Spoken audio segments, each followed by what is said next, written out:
Hi, I'm Norah. I'm a hand knit sweater designer, and this video is to introduce you to my pattern Gardenaire.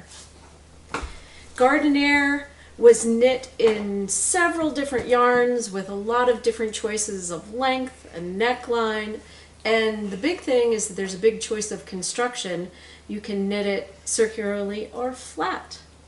So when I first came up with the idea, I knew that I wanted decreases on either side of the center panel instead of them all being at the raglan seam. And I knew there were going to be some extra decreases off at the raglan seam. And the thought of designing it all in the round with placing all the different decreases that are on the sleeve, on the front, all the way around just was really daunting. So I ended up doing the first version flat. So the first one I knit is this one. And you can see it actually doesn't look any different from the other one. I've actually knit 3 versions of this. Well, 2 have been photographed that are completely knit, and I'm in the middle of making a 3rd one. I want to tell you about the yarns that we used in all 3 of these that I used. The first one, the rust one, which was the first one that I knit, and I knit it flat so I could get all those little details right about where to decrease things. I knit in Hudson and West Weld and Hudson and West Spark, which is a mohair and silk blend. That the weld is a fingering weight, so together they actually make a nice worsted weight yarn. And then the gray one that you see behind me, I knit in Lion Brand Fisherman wool because I wanted there to be like a really affordable version and to show you that that was possible. It only comes in grays and naturals, but it was a nice knit. And then the 3rd one, the one I'm knitting now, which we'll show you closer a little bit later, I went back to Hudson and West because they have a yarn that's worsted weight as well. It's called Forge, and I have started to knit this version of it. It's a short one. You can see this one's short. You saw in the pictures like what the different lengths were, but this is one of the short ones as opposed to the first one that was really long. You have loads of choices with this design, not only the choice of knitting it flat versus knitting it circular, both knit from the bottom up, by the way. And you also have the choice of what kind of neckline. This one's a high neck, the gray one is a crew neck, and then you have the choice of how long is the sweater going to be. It can be tunic length, or it can be cropped and kind of just below the waist. I want to tell you a little bit about why I chose to design it and to knit it from the bottom up, because I know a lot of people like to knit from the top down, but for the designer and for the knitter, I really like the idea of setting up the pattern and really knowing the pattern before you get to the part where you're decreasing into it or next to it, or maybe doing neckline. This one doesn't actually have neckline shaping, but that idea is the reason that I really like to go from the bottom up. You have really learned your pattern by the time you get to the part where other fussy things are happening. I'm going to do 2 technical-like demos for you. One is really critical to the sweater. It's the pattern stitch right twist and left twist, which makes all the little cabley bits in this sweater. And then I'm going to demo a fancy kind of cast on. The sweaters in the pictures, the original sweaters, just have a long tail cast on. It looks great, but when I started to do this new Forge version, I'm like, why don't I try this kind of cast on that I've been afraid of forever? First I started using my favorite cast on, and then I manipulated it. So I'll talk about that when I do the technical demo. This is the chart for Gardenaire. This belongs to the center panel, and this is off to the side. I want to show you how to do these 2 stitches, the left twist and the right twist. Here you can see how these lines go off to the left. That's what your knitting's going to look like. It's going to go off to the left. Here, these go off to the right, they're going to go off to the right. Also notice that it's color coded. So if you see the orangey color, you always know it's to the left, and the blue is always to the right, so you don't even have to study it very much.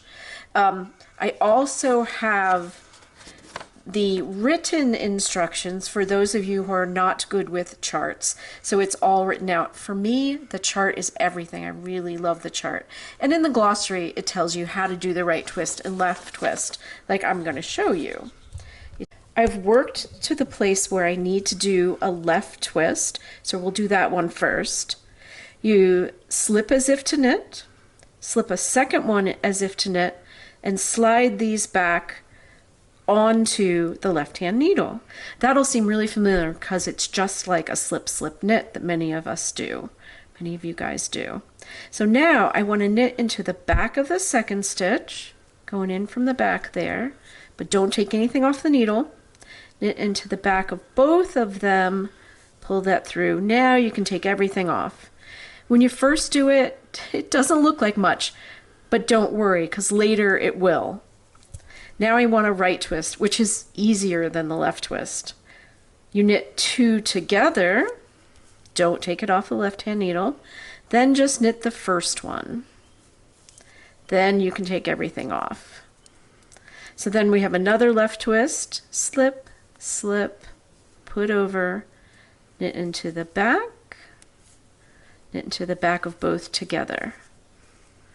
A right twist, knit two together, knit the first one, slip off. And when you keep doing those, according to the chart, you get the little honeycomb pattern that we used up the front. I decided to do this fancy cast on for this version of the sweater. Instead of just a long tail cast on, I decided to cast on in alternating cable cast on, which makes like a knit one, purl one cast on, naturally goes right into knit one, purl one. But what about knit two, purl two? For years, I thought it was way too hard to manipulate the stitches from the 1-1 cast on to become 2-2, because you can't do just 2-2. It seems unexplainable, but it just doesn't work. So you have to do this little cable manipulation, which I will show you. I thought it wasn't worth it, but it was really much easier than I thought. So I'll show you how. So to start the alternating cable cast on, I'm just going to put the yarn right over my needle. I don't need a long tail. I don't even need that long a tail. But I'm going to make one more stitch with a long tail cast on. Now I'm ready to start the knit on kind of cable cast on. So I have two stitches on there. You can already see this one's kind of looking like a purl. I have two stitches. I'm going to put this needle straight in between them, wrap the yarn around as if to knit, pull it through, and put it on the needle. Now some people twist it as they put it on. I don't tend to, but either way works really well. So a lot of people know that as the cable cast on, and you could just keep knitting them on, but you wouldn't get the fancy knit one on, purl one on pattern. So we've knit that one on. We're going to bring the yarn to the front. Now we're going to go in from the back, wrap the yarn around as if to purl, and put that on. We keep alternating until we have the number of stitches that we want. And in this case, it's going to be an odd number of stitches. Every one of the sizes has an odd number because the 1-1 rib in the center of this has an odd number. So I'm going to cast on a few more, and then I'll be back to show you what to do with them. Okay, now I've got 23 stitches. An odd number should be enough for me to demonstrate what's going to go on here. The first two stitches of my ribbing in the sweater are garter, so I'm actually not going to bother to put them in any kind of ribbing. I'm just going to knit them because it's garter that's always knit. Now I want to go into 2-2 rib. the first 2 stitches are going to be knit. The first one already is knit. See how it comes forward? It wants to be a knit. So I'm going to knit it. But the next one wants to be a purl. It's like receding to the background.